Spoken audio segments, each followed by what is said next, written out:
Today we are going to discuss about Samma Vayama. Still we are discussing about the noble path factors which was given by the Buddha in the Dhamma Sutta. Samma Vayama. Samma, once again, the common phrase, word for all the noble path factors. We understand Samma to be wholesome. In normal usage, in popular usage, we understand it to be right. But it could be more appropriate to say wholesome in a serious conversation.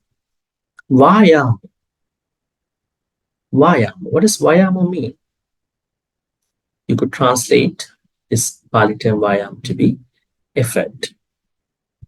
But does Samma Vayama mean only right or wholesome effort?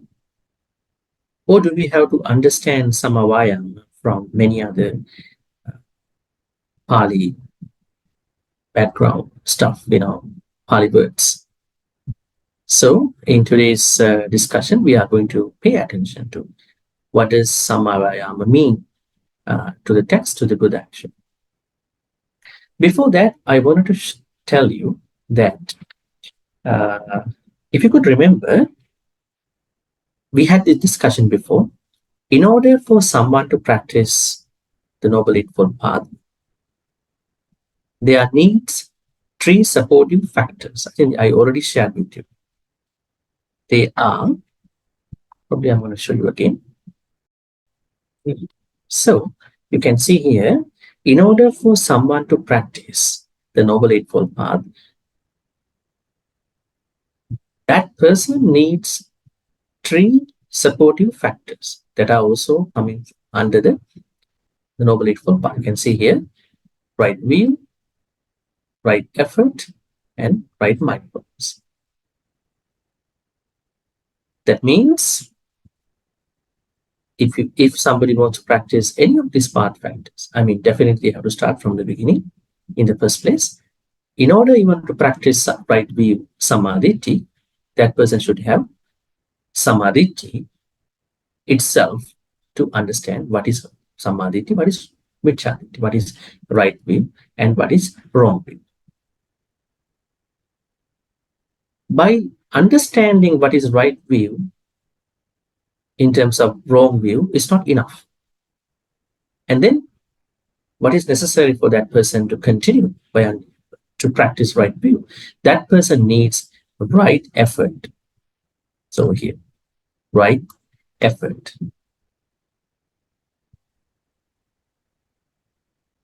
That means Samma Vayama. Even before Samma Sati, you need to practice right effort, Samma Vayama. Because if you invest in wrong mindfulness, which we'll be discussing in our next episode, then you are going to go away from the Noble Eightfold Path. You are going to practice the ignoble path, which is not the noble path. That means for practicing any of these path factors, you need to have right effort. Even to practice right intention, Samma Sankappa, you need effort. Even to practice Samma Vacha, right speech, you need right effort, Samma Vayama. Even to practice right action, which we discussed a few weeks ago, you need right effort along with right view and right mindfulness. Even to practice right living, Samma Ajiva, you need right effort. Even to practice right effort, also you need right effort. Same consistency of the effort, right effort. Even to practice right mindfulness, you need right effort. Even to practice right concentration, you need right effort. So right effort is necessary for you to practice all these noble path factors. Where do we see this? Majjhima Nikayas 117. Maha Chattarisaka Sutta. What is it called? Maha Chattarisaka Sutta. This is where we understand. I can type it here. Maha Chattarisaka. Yeah. There we understand that these three path factors are not only path factors, noble path factors, they are also supportive path factors to practice all the noble path factors. That's a good beginning to think about right effort. Huh? I think that explains to us that right effort is very important. Now let's take our individual Dhamma journeys. Do we all have a Dhamma journey? A personal Dhamma journey? Do we? We do, right? From morning up until the evening, you have a Dhamma journey. You start your day. How do you start your day? Do you start your day with lots of wishes? Probably you might start your day with probably some chanting, maybe a short meditation, a metta meditation. I would say meditation that has both metta and then breath meditation is much better. You cover the both. So you are starting your day like that. And then you are trying to cultivate wholesome thoughts during the day as much as you could. And then by the end of the day, you are going to peacefully finish it. That is our ideal day. Yeah? It might be changed depending on how you do things. Maybe the people who you are meeting that day, or the things that are happening to you emotionally and environmentally. So now just think about, forget about right effort. Just think about in spending your day with some Dhamma. Do you think that some energy things, what you call energy, maybe some what you call kind of an effort, is effort necessary? Is some energy, good energy, necessary to stay on to that daily Dhamma practice? What do you think? Sometimes you know that this is good, this is bad, this is wholesome, this is unwholesome, but you have run out of good energy, right? For whatever the reason. Have you ever heard some people making some statements that I am drained today, I have no energy even to say I want to eat something. I cannot even say that I want to eat something. I'm so drained today. Maybe the people around me have drained my energy. Have you heard that? People making? So they also go on to say that, you know what, around me there are some energy vampires who are trying to draw my energy out from myself, right? So that means energy, virya, the Pali word called virya, is what we understand basically about the boost to keep our Dhamma journey or maybe our life,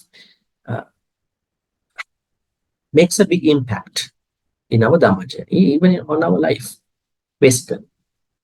How do we lose our energy? Tell me. You can write later. We lose our energy when we are with Papa Mittas. Mittas, friends who are not Kalyana Mittas. When you are not with Kalyana Mittas, the people you are with probably could drain your energy.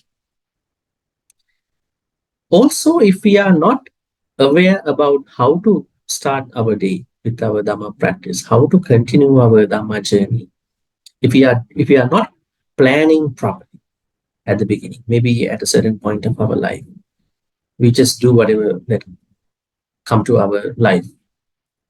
That kind of living might always drain your energy. That means you have to have a plan. Because if we lose our energy continuously, then what is going to happen to us is that we are most likely falling prey to two things, Tina and myth. The Pali word is two Pali words. We stand through the Panchaniva. You can say them to be, see, Tina and Mitta. These are the two lazy states of our thoughts. Normally we say uh, Tina is the laziness of our thoughts, and Mitta is the laziness of our mental factors. This is Abhidhamma way, but I would say from the Sutta way, Tina is the laziness of our mind, and Mitta is the laziness of our quality of the mind. Tina Mitta. And we understand this Pali word Mitta in one of the stanzas in the Karaniya Metta Sutta. Remember? Tittang charang nisinnova sayanova yavatassa vigata middho. Vigata middho. I don't have middha. So I practice metta. So I don't have middha. Right. So back to the laziness of our uh, spiritual journey, maybe in our life, in our daily life. So lack of kalyana mittas definitely uh, lead us to be lazy, maybe run out of our good energy. And not understanding how to practice Dhamma in daily life also uh, take us to Tina Mitta, maybe lack of energy, right? So there are many more factors that can affect somebody not to keep energy. So the Buddha adamantly said that if you don't have right effort, now right effort means more than energy. Now energy is just a kind of a what you call a certain consistency of our life. But when it comes to effort, it has become a practice. That energy has become a part of a practice. So he says that although you have lots of uh, energy, but if you don't know how to channel those energies onto the kusala side, to improve the kusala side, create the more kusalas, maybe to reduce, diminish akusalas that you have, maybe to prevent any inactive akusalas, then that means you are really stuck in your energy thing, overall effort. So understanding energy at the same time right effort in this context, a larger broader context of energy is right effort, is very essential. So then you can keep your Dhamma practice every day consistently, seamlessly. Not like you are today so good with your Dhamma practice, and then but tomorrow you fall back to the earth. You are going out of the Dhamma practice, right? So you are so when you have right effort, at least a certain knowledge how to manage your Dhamma journey, then you are keeping the right effort. That is very important in our Dhamma journey. Right effort must be continued. Uh, in order to go to that level, you must have understood what is energy, virya. Now, the Pali word virya is very important too. That is a basic level of samma vaya. Let me ask you, now in our life, we have senses, right? We have proper word is sense faculties. How many sense faculties do we have? Chakku, eyes, sota, ears, ghana, nose, jivha, tongue, kaya, body, mano, mind. So these are 6 sense faculties. And with the support of these 6, we are going to see, hear, smell, taste, touch, and then think. But the Buddha says more than the operation function of these 6, there are other 5 spiritual faculties that must be increased in our life. While we are trying to have a good management of these 6, we have to, on the other hand, we have to improve 5 spiritual faculties. They are very important. Now, in everyone's life here, we do have these 5. What are they? Saddha, Viriya, Sati, Samadhi, Panya. These are spiritual faculties. Now, when you say chakku, eyes, can we locate our eyes? Can we say that this is the particular place of our eyes that are being located? Yes, eyes. What about ears? Yes. Tongue, nose, body. They are particularly positioned that you can localize them, the place. Where is your saddha? Is it in your mind? Where is your virya? Where is your sati? Where is your samadhi? Where is your panya? You can't localize them. You can locate them. That's why the Buddha said they are abstract but spiritual faculties. We have to improve every day. We have to improve our saddha every day. Saddha means trust about the Buddha Dhamma Sangha on one hand. On the other hand, confidence about oneself, confidence about others who are near to us, far to us. Because misunderstandings must be minimized. If we have misunderstanding among the people we are with, then we have lots of issues. Every day we have suspicions, insecurities. So we should have developed saddha on one side, trust about the Buddha Dhamma Sangha, and then trust about us, self-confidence and confidence about the people around us. Right? Saddha. Saddha, virya. This is virya. We have to develop energy. Energy for what? Energy to develop kusalas, skillful activities. Energy to reduce ups. Right? So we have to develop that every day.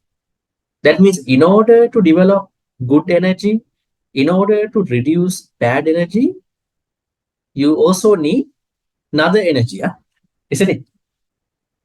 Understanding energy itself, the way how you can develop good energy and then to reduce, diminish bad energy, akusala, I would say. I took good energy to be kusala side, bad energy to be the akusala side. Saddha virya. Sati. Sati means awareness. Awareness means have a certain awareness around us. Now, you don't have to go to very deeper thoughts about this. Now, when we talk about sati, some people want to go to very deeper concept. I had to be very mindful in my life. The moment you think like that, you'll be losing that mindfulness in a couple of hours because you are too serious about it. Right? We need a basic awareness. A basic awareness. That means when you are cooking, when you are cutting vegetables up, you have to know that I am cutting vegetables. One thought at a time. Right? You are able to uh, focus on one thing at one time, at that point. Let's say you are supposed to, you are driven into think about many things in a row, then you know that you are going to do that without affecting the particular activity that you are focusing. A basic awareness. You don't have to think, in order for me to increase sati, I must go to a very big program to increase my awareness. I don't think. You might improve a certain thing, then when you come back, you will fall back to the earth once again. You need a certain basic awareness. Through that basic awareness, you are going to improve that slowly. So this sati means that kind of a basic awareness. Saddha, virya, sati. Then samadhi. Samadhi is also the same. This samadhi is not that large, broader samadhi, lofty samadhi. This means that you are able to concentrate. You are less distracted. What do you think about distractions? Do we need sometimes distractions? Are all distractions bad? Now, there are people who want to meditate. I'm so distracted. So I want to focus my mind. I want to let go of my distractions. So they are thinking that they are brandishing, they are labeling. All distractions are bad. What do you think? Are all distractions bad? Now, take a very minor example, like a very tiny example. There's a baby who is very uh, scared of getting a poke, I would say, an injection. Now, doctor has to deal with this. So, doctor is going to distract the baby, and then at a certain time, he's going to poke. right? That is one thing. At the same time, how about our life? When you look back to your life, do you have all the good memories? Your sanya, do you think you have all the good memories in the past, last couple of probably 10 to 20, 10, 20, 30 years? Do we have all the good memories or do we also have bad memories too? We do have the both, right? So whenever a bad memory pops up, what are we going to do? We are going to distract that bad memory with a good memory. So distractions are not always bad. They are helpful.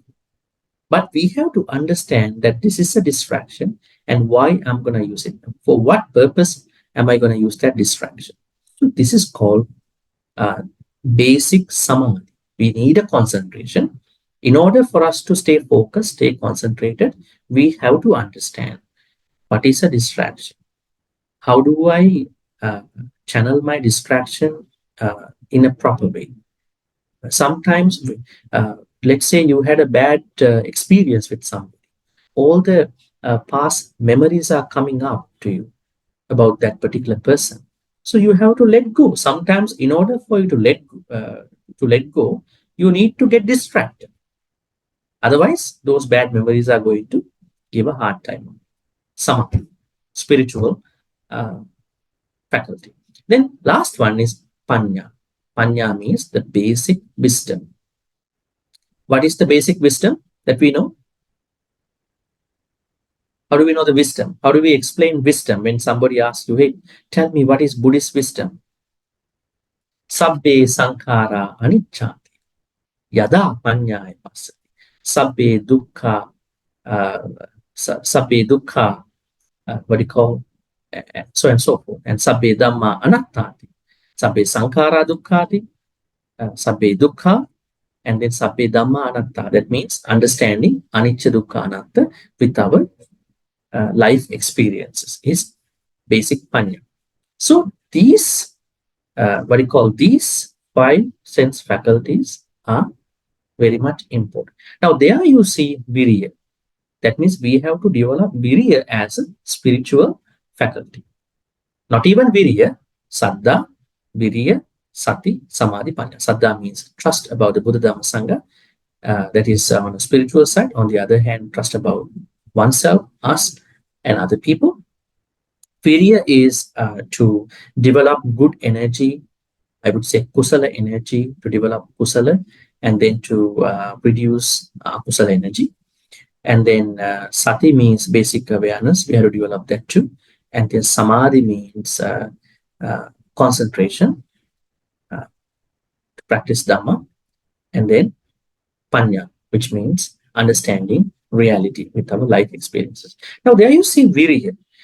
Now, again, we are going to talk about vaya, which is the broader, the bigger, expanded context of virya today.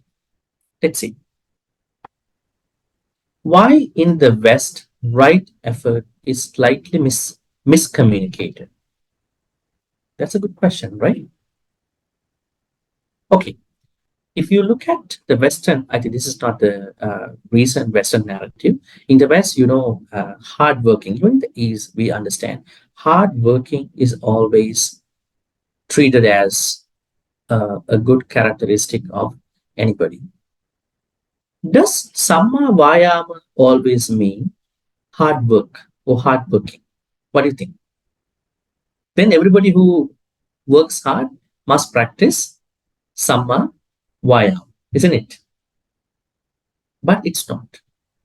If you go to a sutta, another sutta like Pattakamba Sutta in Anguttara Nikaya, the Buddha says, how does someone make money in a righteous way? He says, Uttana viryadi gatehi baha bala parachitehi dhammike sedavakitte baha bala. He says, Uttana viryadi, by energetic striving, and the baha bala parachitehi, with the power of the both hands, sedavakitte, by sweating. That means it's more likely a job that somebody does with the hands. But in today's world, you understand not all the jobs are done through lots of strength of the hands. There have been a lot of smart jobs. People are working on machinery things, right? So, anyways, what we are supposed to understand here is that it is not hard working that we have to understand by Samma Vaya, right? So, I would tell you at the beginning here, a more appropriate wording could be an effortless effort. Samma Vayama could be an effortless effort. You are not trying to hard work because uh, it's about how to navigate your good energy onto your Dhamma practice. So the Western narrative about uh, hard working should be right effort. It's a miscommunication. What is Samma Vayama? Let's see what is Samma Vayama given in many suttas. There are 4 Samma Vayamas. 2, 3, 4. All right. 4 Samma Vayama, right? 4. First one, let me read Pali, just to give you a very authentic understanding. Anuppannanang papakanang akusalanang dhammanang anuppadaya chandang janeti vayamati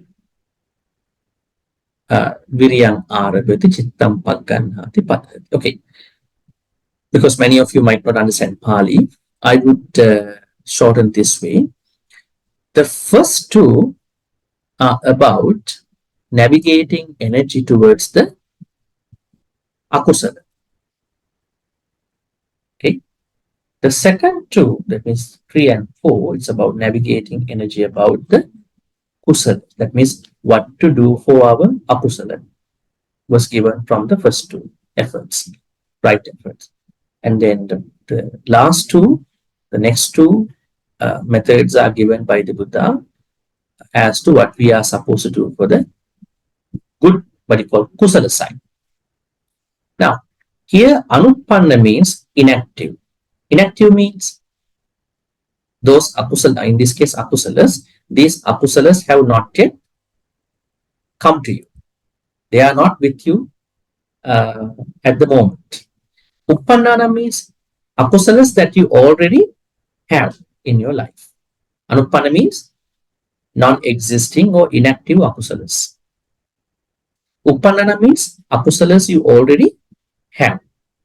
Do you have these both? We all have, right? More or less. There are some akusalas we may not have that much, and there are some akusalas we already have a bit more. And the last two about kusala side, anuppannana means inactive kusalas. That means these kusalas are not existing in our life that much. And uppannana kusala means we have these kusalas to some extent. A very simple example is that, let's say you are not very much jealous about somebody. So that means that is an akusala which you don't have. But you are an angry person. That means you have that anger already. It's about the second. Third one, anuppannana kusala. You see that one of your friends or whoever in your family circles who have more patience than you, but you don't have that patience, right? Anuppannana kusala. Fourth one, uppannana kusala. You are someone who has lots of saddha. You have trust about the Buddha Dhamma Sangha. You have trust about you and other people. But the problem is you have to improve that saddha. That is why it is given here. Let's read one by one. Anuppannana means inactive or non-existing. Papakana akusalana means akusalas. Now, the first thing is when you want to practice Samma Vayama, the first two Samma Vayamas are about how to prevent future akusalas. Second, how to remove existing akusalas. So, let's say you don't have certain akusalas at the moment, but what are you going to do for that? You still want to do a couple of things not to let them come. You want to prevent them coming. What you're gonna do? Chandang janiti. That means you are going to generate desire. Chandan jani. Now there are people who are saying, in Buddhism you can't have desire, right? See, Chandan means desire. You need to create desire for preventing future akusalas. Then Vayamati. Vayamati means try, attempt, or try. Virya Arabati instigates energy. Now you can see energy is part of the Samavaya. Virya Arabati. Chitta Pagganha exerts the mind. Another level of developing energy. Padahati, strive. Why you are doing all these things? Why you are generating desire? Why you are trying? Why you are instigating energy? Why you are exerting the mind? Why you are striving? To prevent any future akusalas coming, so that unskillful bad akusalas don't arise. Let's talk about it in a very simple example. You are such, I think we can go back to the same example. You are a person who is not uh, getting, who can forgive other people. Okay, you are someone who can forgive other people, but you don't want a mental state that uh, will come to you whereby you are not forgiving other people. There are many people who can't forgive others. Why? Their sanya has got a problem. Their perceptions got some troubles, right? So you already can forgive. Now here, akusala side means that you don't have this akusala. So then what you are going to do? You ask, let's say you still have the forgiveness capability. You can do the forgiveness. So you are not letting any thoughts, anything that is going to stop you from forgiving others arise in your life. You are going to prevent that all the time. That means you are studying more Dhamma, you are practicing, you are doing all the background work for not letting it happen in your life. Because you understand not being able to forgive is an akusala. You can take whatever the akusala thing to that. So that is the first thing. You can take anger, you can take jealousy, you can take whatever the akusalas for that. Those akusalas are not with you now. So don't let them happen. This is so you are trying to do couple of things. Chandan janiti, you generate desire not to happen. To prevent that, you are vayamati, you are trying so much. Viryang arabati, you are instigating energy. You are chittam paganhati, you are exerting the mind. And you are pada. You are doing all these things to prevent any akusala that you don't have to come on your way. This is the first right effort. Right? Second, this is the opposite. Now, sadly, unfortunately, you have some akusalas. You have some akusalas. Let's say you are someone who is a very greedy person. You are very greedy about what you have. Then what you're gonna do? You need to reduce that greed. Maybe you are someone who is who has lots of hatred towards others. So you want to reduce, diminish that akusala. So you are going to do the same thing to reduce uppannana papams. So Dhammana pahanaya. Now here anupadaya, to prevent. Pahanaya means to diminish, to reduce that particular akusala state which you already have. So you are going to do all these things again. What do you call? Chandan janiti, vayamati, viryang arabati, chittam paganhati, padanti. That means how many things you are going to do in terms of one samma vayama? 1, 2, 3, 4, 5. You have to do 5 things in order to practice one samma vayama. That means here generate desire, try, instigate energy. Number three, exert the mind and strive. Fine. In order to practice one samma vaya, now here you are gonna prevent any akusala.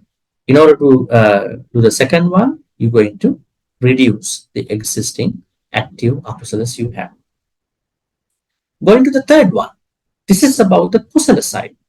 Let's talk about kusala side. You are somebody uh, who have no patience, not enough patience. You are someone who is uh, very excited all the time. You don't have patience to practice Dhamma. Sometimes people know a lot of Dhamma things, but they cannot practice even one Dhamma thing. Why is it? They are very excited. Their mind is very restless. Have you seen such people? They know a lot of Dhamma things. They want to go everywhere, but their mind is very restless. So they cannot practice even one single Dhamma thing properly. Yeah? In the proper way. They will practice in their own way, but in the proper way. Why? Uddacha has affected them. Uddacha. Uddacha means restlessness. So we have to understand that it is very important to rest our mind. How to rest our mind? Have a balanced diet, have a good sleep, stay fit, stay healthy. All these are matters. We have to rest our mind. Otherwise, we are not able to practice what we already know actually. We don't have to go to know more Dhamma, at least to practice what we know. We don't know how to do it because we are not having uh, restfulness. So the third thing here means that you don't have certain kusala states of mind. You are not patient enough. Now you figure out you have a problem. You are not patient enough. You are patient, but not patient enough to tackle, to deal with certain people, to deal with certain activities. Now you understand, then I have to generate desire, try, instigate energy, then exert the mind and strive in order to create create kusala states of mind that I don't have, such as patience. If you don't have, this is the third right effort. Make sense? Now the fourth one is something good. Now you already have certain good, I would say, kusala states of mind. You are someone uh, who is, I would say, forgiving other people. You have forgiveness. You are not easily getting restless. You have some peace of mind in whatever the way. Now, what you want to do? You have to keep practicing, keep developing that mental state. Don't be so much happy about it, thinking that I can forgive, thinking that I can practice. We have to further, we have to develop, we have to improve the good mental states, kusala mental states that we have. In order to develop what we already have in the good way, kusala states, we also need to, as you can see, Kusalanandamana Titya, Asammosaya, Bhiyo Bhavaya, Vepu. There are another set of words over here. Bhavanaya, Paripuriya, Chandanjaniti, Vayamati, Viryam, Arabati, Chittam. But the same phrases have come down, but there are other phrases over here. What are they? Titya. Titya means, let's say, we already have kusala states of mind, like let's say patience, maybe alobha, dosa, moha, dana, metta, panya. Then what we're gonna do? We want to maintain them. Titiya, maintain them. Not even to maintain. Asammosai. Asammosai means What is sammosai? Sammosai, asammosai. They both are about forgetfulness. That's why the Buddha says in the sutta called Metta Nisansa, one of the results of practicing metta meditation in the proper way is that the person who has been practicing metta in the proper way can die with mindfulness. Asammolha kalankam. But some people believe that dying in the bed at night is better than dying by understanding that I'm going to die, isn't it? They die in sleep. They might think that this is better to die. Just go to the bed and I die in sleep. But here Buddha says, no, you have to die with some mindfulness. That benefit will come to you when you practice metta. Asam mulho kalankaro. Now, here the Buddha says, now you want to develop your existing kusalas. One purpose of practicing, maybe developing kusala state, is to maintain that kusala state, and asammosa, not to forget about that kusala states. Do we sometimes forget about our good nature of life? Are we? Do we sometimes forget that we are good people and we are going to become evil sometimes? Then people have to tell us, hey, you are such a good person. How come you do like this? Are we as such? Sometimes, sometimes we might, if we are really not keeping our awareness consistently, we might forget about our Dhamma practice. During the moments of turbo mood, tap onto the turbo modes, and then we might get stuck with Loba, Dosa, Moha, and we don't know what we are going to do. And other people have to remind, hey, you are such a good person. How come you talk like this? How come you do things like this? That's why the Buddha says, though you have done good karmas, though you have a good mental state, kusala state, sometimes you might forget that you have those kusala states. That's why you want to maintain them. This is why the Buddha says, asammosa, titiya, maintain, then not to forget about your good states of mind. Be your bhava to further develop. Now, the extent of your development of kusala states might not be enough, adequate. It's gonna be your bhava. Vepullai, to multiply. Vepullai means multiply. Let's say today I have a certain level of patience. By the end of this year, I think I have to multiply my patience, isn't it? Is that important to all of us? Let's say you already have a patience, your patience, but do you think it's enough? No. Maybe even by my birthday, even by the end of the year, even by the end of this week, even by the end of this month, I may have a thought that I want to multiply the level of my patience. I have to develop, I have to multiply. Then, bhavana, this is another word, bhavana. Now, bhavana, the word Pali word bhavana is to again improve, cultivate, cultivate. And then paripurya. Paripurya means Paripurya means saturation, maturity. Sometimes we have patience, we have generosity, we have metta, but it's not very mature enough. You see, when some people are giving a dana, they end up with some different thoughts. They do a very big dana. At the end of dana, they are going to do a post-mortem. Who did this dana? You take a Katina ceremony, Vesak ceremony. All these people get together and do it, and then they do the post-mortem. And then they end up with a different type of conceit, man, maybe a loba, another loba. That means we are not mature enough in our skillful qualities, in our kusala activity. We have to be mature, right? If we are not mature enough, not even just to practice from being wrong, being a bad person, we have to develop, improve, multiply, not to forget, and finally, we have to be mature in our kusala activities, kusala states of mind. Then you are very certain that my development, my right effort has come down to a very, what do you call, uh, improved level, higher level in my practice. That's the last right effort. All right. I think depending on the time, I'm going to shorten the rest. Let me tell you, I'm going to compare these four right efforts to a gardening project. I think you all garden, isn't it? You have a gardening, probably you have a space in your house. How do I compare these four right efforts to a gardening project? Now, in a gardening project, do you consider, are you very conscious, very concerned about weeds? Would you like to have weeds in your gardening project?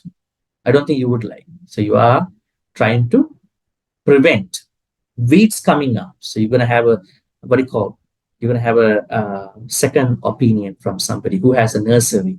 You go ask him, how would I get some weeds in this kind of garden? So you are always doing things to prevent weeds coming up. It's like preventing akusalas that you don't have. But sometimes, sadly, your gardening project, maybe your garden has been caught up with a certain weed, sadly, for whatever the reason. Now, what you're going to do? Are you going to let go of your garden? No. You are going to do something for the garden. Maybe you are going to spray something. Maybe you're going to do something. You're going to ask somebody to come and do. That means when you are infested with akusala states of mind, loba dosa mo, or maybe upakilesa, papancha, whatever akusalas, you are now you want to remove those akusalas gradually, one by one, slowly, slowly. Not you're going to hit all these akusalas, remove akusalas in one night. Some people think that tonight I want to be a sotapan in this retreat. Be able to do it because it's a small project, right? Small projects have to be done in order to understand the problems in your garden, in your akusala state zone. So then second thing is that sadly, now weeds have come to your garden and you are going to do something for those weeds, gonna remove them with certain advices, certain things, maneuvers. Third thing, kusala side. Now, you don't have certain good kusalas, good states, what you call kusala states of mind. Certain kusala states of mind are not with you. Then it is like that you think that your garden is good, okay, but you see that I can have certain good, probably some fruits, some vegetables, uh, probably replace certain fruits and vegetables in order to create more harvest, probably more crops. And you are getting some second advices, maybe other people's advices. You are reading, so you're gonna create new crops, new fruits, new vegetables. So thereby you are creating. So it's like the third right effort. That means you are creating more skillful states, kusala states. Fourth one is that you are happy about your fruits in your garden, happy about your vegetables that you already have in your garden, but you need to take that level, take it to a further level. I can improve my garden. Maybe I can buy some fertilizers. I can try some organic fertilizer, organic things. Maybe I can do different things. I can plan ahead. I can read more things about this. So you are going to improve what you already have. So Samma Vayama is like a big, or not a big, even a small or medium level, large gardening project. So think about Samma Vayama has to be practiced in 4 ways. Basically, uh, 2 things for the akusala states, 2 things for the kusala states of the mind. Let's see what are the other things that we have learned over here. This is about the garden project. All right, this is appearing in the Satipatthana Sutta, Atapi. Pali word Atapi, you can see Atapi Sampajano Satima Vinaya Loki Abhijja Domanassa, which appears in both Satipatthana Suttas and Satipatthana Samyutta. Don't worry about Atapi. Atapi is a Pali word that explains about right effort, Samavaya. It is another way to say right effort. Because without right effort, you are not going to practice awareness. Keep in mind, right effort is not something that you are so much trying so much about a certain practice. In order to understand this, what you call, uh, too much virya, or too less virya. These are two aspects. Let's say you put a lot of virya on your Dhamma practice. You are trying so much to practice meditation.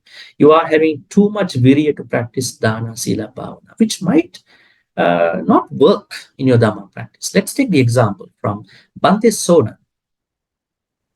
This is the story, very interesting story. Now, Bante Sona was a musician before. He was a musician. But sadly, he failed in his meditation practice, just like many of our people. They practice, but they say, I don't think that my practice is going anywhere. I feel I do it, but I don't think it's going anywhere. So he told the Buddha, Bhante, my meditation is not, I've been practicing, but it doesn't work in my way. Then Buddha helped him. How did he help him? He asked this question. What do you think, Sona? When you were still a layman, weren't you a good harp player? Call this Veena, harp player. He said, yes, sir. When your Veena's strings were tuned too tight, was it resonate and playable? When you are trying to make your strings too tight, do you get the desired music? No, he said. What about when your Veena strings were too slack, too loose? Do you also get uh, the desired music that you want to have, playable resonant? No, sir. That means too tight, too loose. It's like too tight means too much virya and too less virya. But when your Veena strings were tuned, neither too tight nor too slack, neither too tight nor too loose or slack, but fixed at an even tension. That means a balance, like a upekha level of practice. Was it resonant and playable? Do you get the desired music? He said, yes. In the same way, Sona, when virya, energy, is too forceful, it leads to uddacha. When you are putting so much effort to Dhamma, that will not help you. You will do it, but you will end up with some different levels. You won't go to that particular desired place. Not no to the too much virya. At the same time, when virya is too slack, too loose, it leads to laziness, tina and myth. That means there is somebody who does not practice, who doesn't want to practice, who think this is kind of a very weird practice. I don't have time for this. They have teen and myth. These are both two extreme sides. So, Sona, you should apply yourself to energy and serenity, find a balance of the faculties, and learn the pattern of this situation. Ah, that means Saddha, Virya, Sati, Samadhi, Panya. They must be evenly practiced. Right? After some time, Sona applied himself to energy and serenity, found a balance of the faculties, Saddha, Virya, Samadhi, Panya, and learned the pattern of this situation. Then Sona soon realized that culmination of the spiritual path in this very life. So in meditation, especially when you want to practice the Noble Eightfold Path, you should not be overly effortful, not too much virya, overly lazy. So these two ends must be avoided.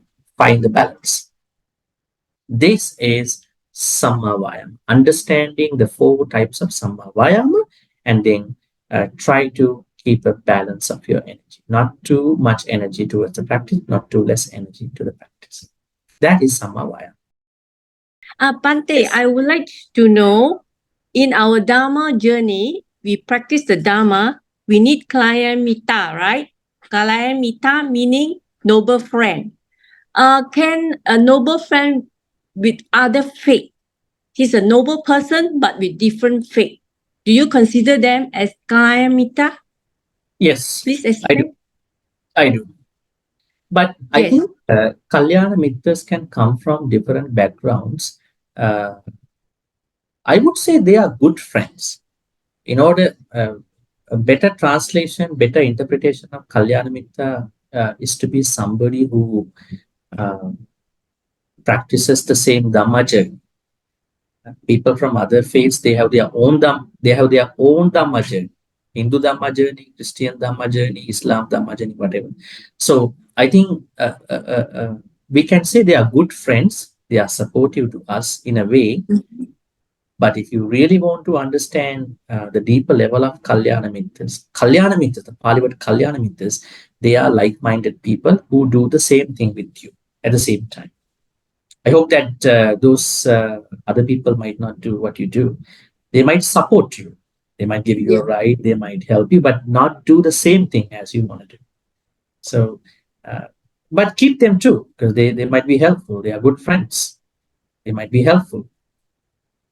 Okay, But thank don't you, call them you are Bante. not Kalyanamittas. Don't call them you are not Kalyanamittas, but they are good friends. Yes, because we need everybody. We need everybody to practice Dhamma.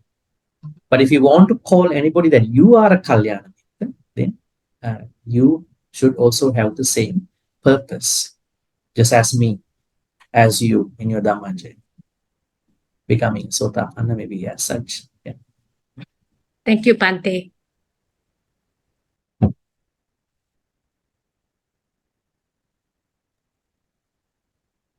Brothers and sisters, you can also type your questions in the chat box if you prefer, and we can pick it up from there as well.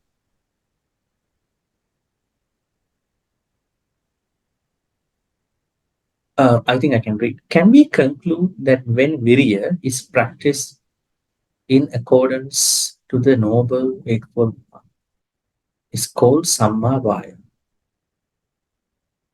Yes, that's what I've been saying there. I was telling all of you that if you practice Virya according to the four context of Sammavaya, well, then it will become Sammavaya. Right? That's what I say. So Virya has to be practiced to reflect the four aspects of Sammavaya. The first aspect of Virya is to uh, prevent akusala states. The second aspect of Virya is to remove existing akusals that we have already. Third aspect of practicing Virya is to create kusala states. The fourth one is to uh, develop, sustain, deepen the kusala states that you already have. So all are Virya stuff. So channeling Virya in the proper way.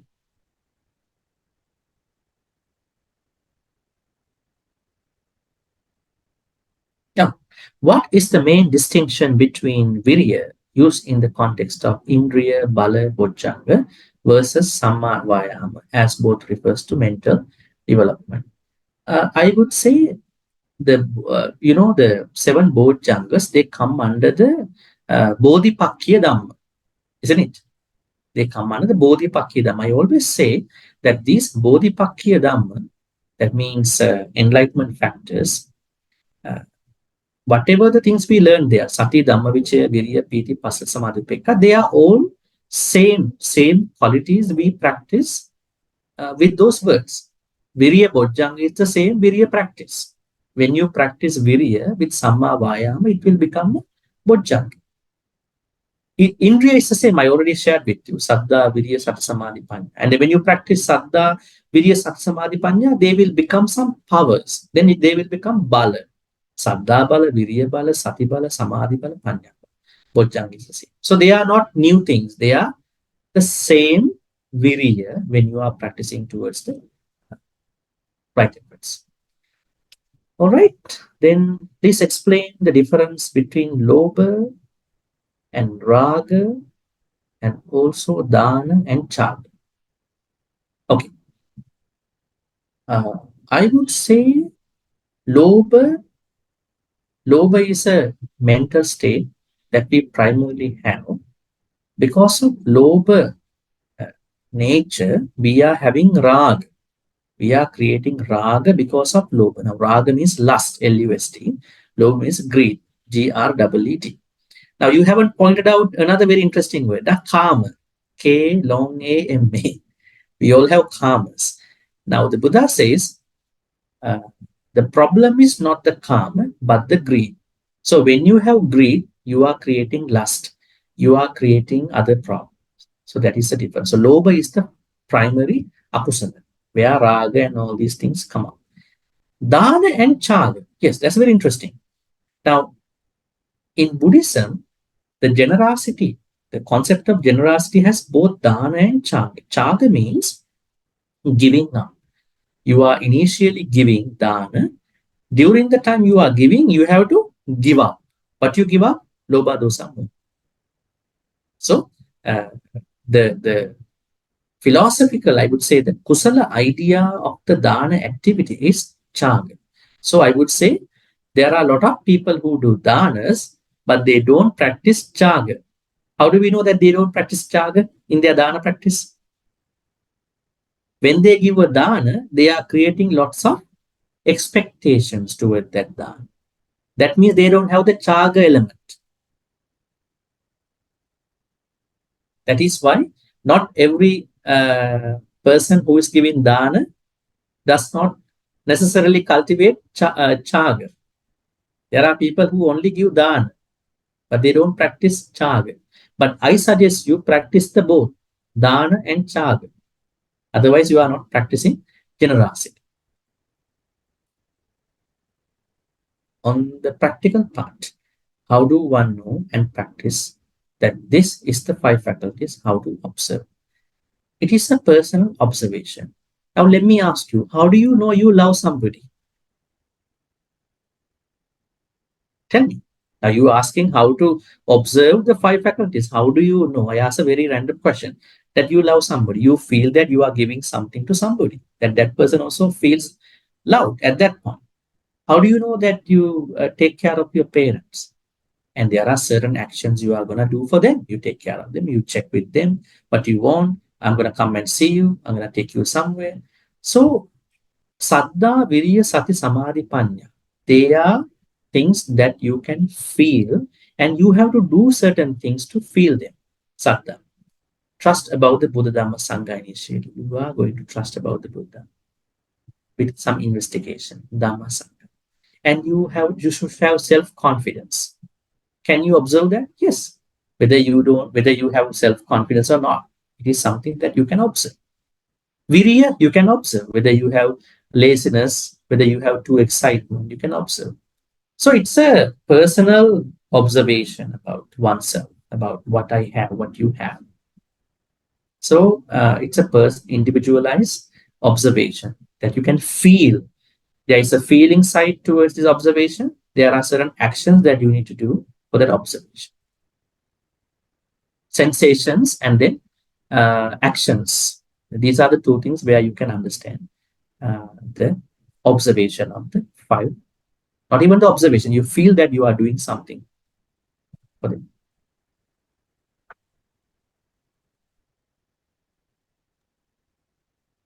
Bhante, I have a question, please. Yes, please. Thank you.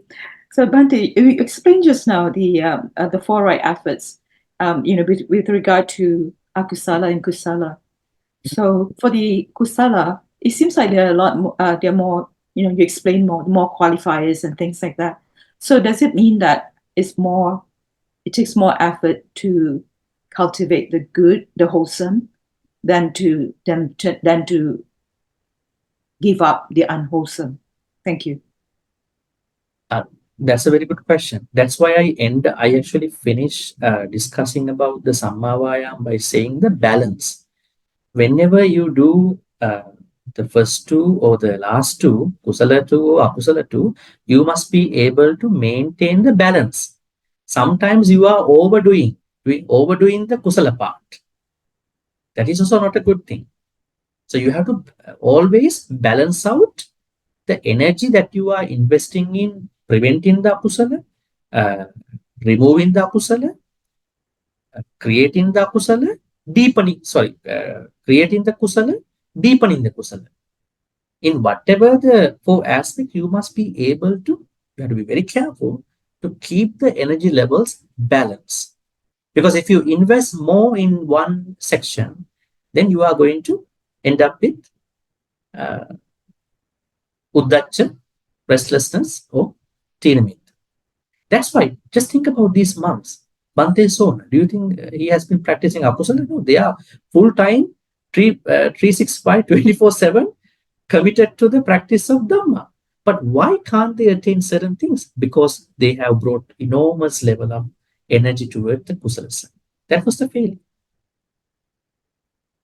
right? Think about Bante Chulapantaka, the brother monk of Mahapantaka. Bante Maha, I'll get this question after. Now, Bante Mahapantaka was the monk who was taking the dana invitations during the Buddha's time.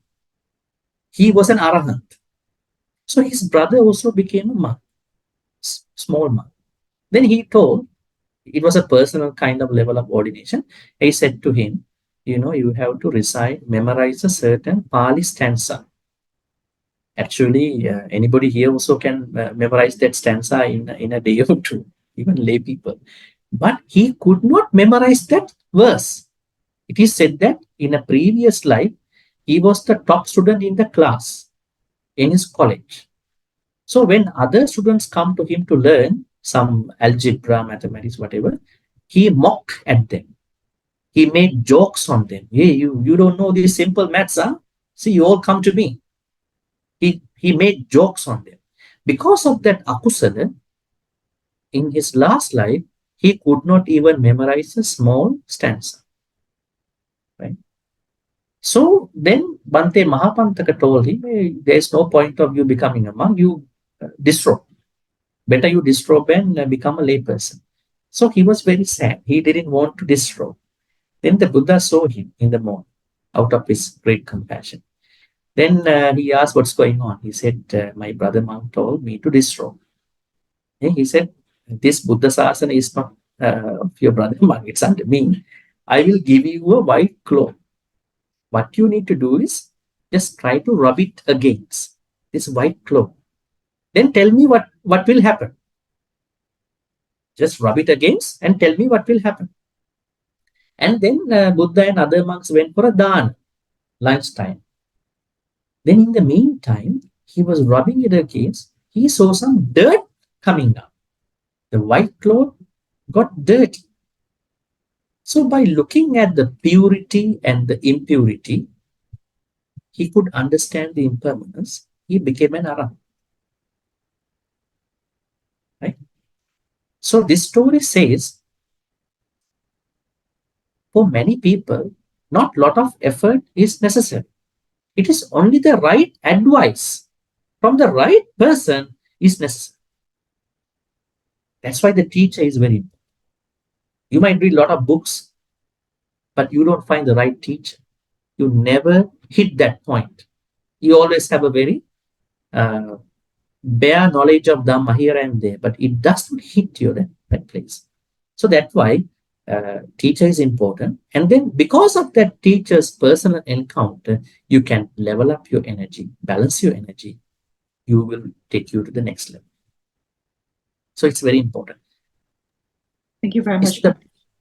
Is the practice of metta akin to an act of dana or charity? Well, metta is not a standalone practice. It's not a separate practice. Buddha says, when you talk to someone, talk with metta. What does it mean? Samma vacha has to be practiced with metta. When you do activities, when you do things with your hands and body, do with metta. That means you can drive with metta. Who is driving here with metta? Or you do only in the morning, just for 2 minutes, and then you think I did the metta, now I go back to my other work. Who is driving with metta? Who is cooking with metta? Who is sweeping the floor with metta? Who is doing the house chores with metta? Maybe not many people, because they don't know. They think it's a very small 5-minute practice in the house, maybe in a temple, in a retreat. So that means metta is not akin to the act of dana. Metta is something that we have to practice all the time. Talk with metta, do with metta, think with metta. Yes, I mean, when you practice metta, it is definitely a giving. Definitely, you have to give to other people. Unbounded metta. What is the difference between the 4 Samma Vayama compared to Samma Padana? Well, Samma Padana, they are more akin to the great efforts done by a Bodhisattva. So it is a higher level that somebody practices going beyond a normal practice, Samma Padana. So it's a higher level. So Samma Vayama is generally the practice of making you onto the right practice, especially in terms of Virya. Samma Padana is a higher practice. So that is the difference. Right? Bhante. Other questions? Yes. Bhante, I have one question. Mhm. Please. So Bhante, you would earlier in the class you were saying that we try to be mindful, keep in mind of some of the wholesome action or the good things that we have done as well. That's Mhm. if I heard it correctly. So like one of the a lot of the things that we do on a regular basis, we do it, say, for example, without expectations. And so quite often we don't remember. So in other words, there are some people who have the practice of keeping journals, but some of us don't have that practice. So letting go, without expectations and all that, seems to also contribute to some type of forgetfulness. In other words, we won't remember the acts of goodness and all that because we don't have expectations for any type of returns. So how do we so then what happens that we look at the transformation, like over time you are happier, you are more at peace and all those things, and that seems to be very rewarding in itself. So could Bhante please explain a little bit more on how we should remember the good things that we do, or did I not understand that correctly? Now, that's why it is said under the fourth right effort, one of the expectations of what you call benefits of developing, maintaining your kusala states of mind is asammosaya. Asammosaya means you are not forgetting about it. When you keep doing it with a balance, when you have to keep doing it. Now, say for instance, you understand you already have patience. Let's say you are someone who can let go, as you said earlier. You know how to let go. Now, when you let go, you cannot keep bad memories. You have to forgive that person, right? Forgive that person. Thereby, you are going to let go that particular. Let's say you are not very adequate in that practice. You think still your mind goes back to certain bad memories. In that perspective, you have to probably uh, maintain, develop that practice to a certain other level. So when you keep doing that, you will understand, you will stay mindful, stay aware about that particular thing. So you are not going to, forget about it. So unless you have a cognitive problem, I think you are able to keep doing it. I think there is no problem in that. I think we are getting forgetful because we are not uh, repeatedly doing the good thing. The Buddha said we have to do it over and over with a balance. Remember that Pali stanza. Punyanche puriso kaira tetam punapuna. Let's say you do sila today, you have to keep it continue. You are giving dana, you're gonna keep continuing. You practice letting go in your life about bad things or any other thing. You have to keep doing it. Not that you do today and tomorrow you are not letting go, you are letting grow. So that means we do not keep it doing repeatedly. So I think that repeated doing of the good things will uh, curb, will stop that kind of forgetfulness unless you have a health problem. So we have to repeatedly doing it. Actually, let's say there is a task that we don't like, but we are supposed to do it couple times. When you keep doing couple times, then you will feel that it is easy to do it. But before doing that, we feel it is very strange to us. So it is possible by repeatedly doing it that forgetfulness will go away unless people have a health problem. That is possible. Any other questions? I think there's a question about Bodhipakya Dhamma is found in many suttas. I would say uh, this sutta probably Anguttara Nikaya 7.67. Find out.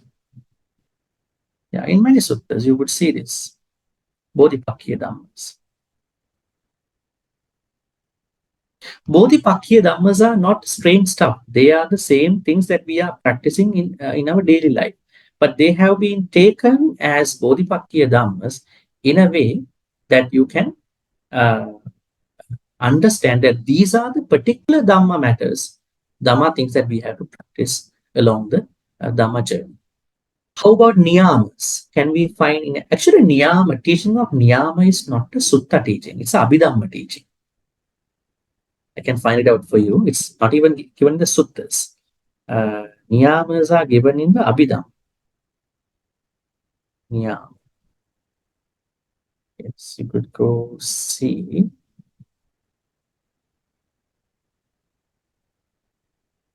Maybe I can post it in the WhatsApp group just to save the time, right? But I will tell you now, it's given in the Abhidhamma.